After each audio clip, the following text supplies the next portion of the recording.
فرق ما بين conoscere وسابيري. conoscere يعني يعرف، وسابيري يعني يعرف. يلا بينا نوضح الفرق ما بينهم وازاي نستخدم كل واحدة فيهم في اللغة الإيطالية. conoscere يا شباب ببساطة يعني يعرف شخص أو مكان، إنما سابيري يعني يعرف معلومة أو بيعرف يعمل حاجة معينة.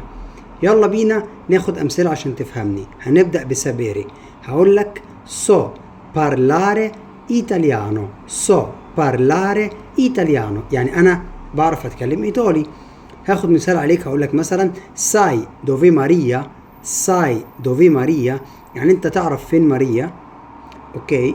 conoscere إحنا اتفقنا إن هي يعني يعرف شخص أو يعرف مكان. هقول لك مثلا conosco Roma molto bene. conosco Roma molto bene يعني أنا أعرف روما كويس. هاخد مثال عليك، هقول لك conosci Marco.